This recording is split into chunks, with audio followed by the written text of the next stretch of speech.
বাংলাদেশের টাঙ্গাইল জেলার মধুপুর গড়ের এক হাসপাতালের ভেতর লুঙ্গি আর সালোয়ার কামিজ পরা দুজন বিদেশি ডাক্তার।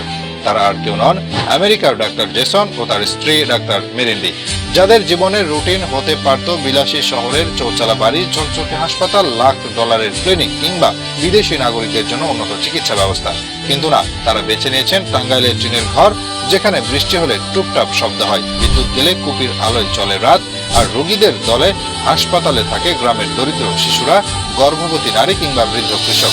এই হাসপাতালটির সূচনা কিন্তু আরো এক বিস্ময়কর অধ্যায়ের হাত ধরে। নিউজিল্যান্ডের চিকিৎসক এডরিক বেকার 1983 সালে বাংলাদেশে আসেন মানব সেবার উদ্দেশ্যে। নিজের সারা জীবন বিলিয়ে দেন এই গ্রামের মানুষদের জন্য। চিরকুমার এই ডাক্তার কখনো বিয়ে করেননি, সন্তান হয়নি, কিন্তু হাজার হাজার গ্রামবাসীকে সুস্থ জীবন দিয়ে গেছেন। তার মৃত্যুর পর 2015 সালে হাসপাতালটি বন্ধ হয়ে যায়। এরপর 2018 সালে সেই অসমাপ্ত স্বপ্ন নতুন করে গড়তে এগিয়ে আসেন জেসন এবং মেরিন্ডি। তারা 4 সন্তান নিয়ে চলে আসেন কালিয়া গ্রামে, ভর্তি করে দেন স্থানীয় স্কুলে, যেখানে নেই কোনো এয়ার কন্ডিশনড ক্লাসরুম, নেই বিদেশি ভাষার ঝলক, শুধু খালি পায়ে হেঁটে যাওয়া আর গ্রামের সহজ পাঠ। একেবারে আমাদের মতো। ডাক্তার ভাই আর ডাক্তার বেবি নামে ডাকেন সবাই। এই ডাক্তার দম্পতির কাছে চিকিৎসা শুধু পেশা না, এটি তাদের আত্মা, তাদের সাধনা। সকাল থেকে রোগীদের ভিড়, কখনো এক বাচ্চার জ্বর, কখনো গর্ভবতী নারীর কষ্ট, আবার কখনো বৃদ্ধ রোগীর হাঁটার সমস্যা। প্রতিটা মানুষকে তারা শোনেন মন দিয়ে, কোনো বিল হাতে ধরান না, কোনো বিজ্ঞাপন দেন না, শুধু বলেন আপনি ভালো থাকুন, এটাই আমাদের পাওয়া। বাংলাদেশের শহরাঞ্চলে যেখানে চিকিৎসা একটি ব্যবসা, যেখানে চিকিৎসকেরা বিদেশগামী হওয়ার জন্য দিনের পর দিন চেষ্টা করেন, সেখানে এই দম্পতির সিদ্ধান্ত ছিল উল্টো। তারা আরাম ছাড়লেন, বিলাসিতা ছাড়লেন, এমনকি দেশের নাগরিক সুবিধাও ছাড়লেন, শুধু একটি বিশ্বাস নিয়ে।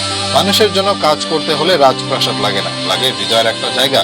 গ্রামবাসীরা তাদের দেখে বিস্মিত হয়, ভালোবাসায় জড়িয়ে ফেলে, কারণ তারা জানে এরা কোনো এনজিওর মঞ্চে ছবি তোলার জন্য আসে না, আসে সত্যিকারের সেবা দিতে।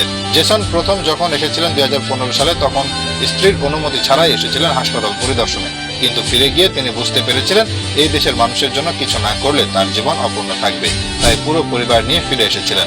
আর এবার শুধু নিজে না, সঙ্গে করে নিয়ে এসেছিলেন ভালোবাসার শক্তি, আত্মত্যাগের গল্প এবং মানবিকতা নিয়ে সাজানো এক বিপ্লব। এই দম্পতির গল্প শুধু একটি মানব সেবার গল্প নয়, এটি একটি আদর্শ, একটি আয়না, যেখানে বাংলাদেশের প্রতিটি তরুণ চিকিৎসক দেখতে পারেন কিভাবে একজন ডাক্তার হয়ে ওঠে মানুষের জন্য আশীর্বাদ।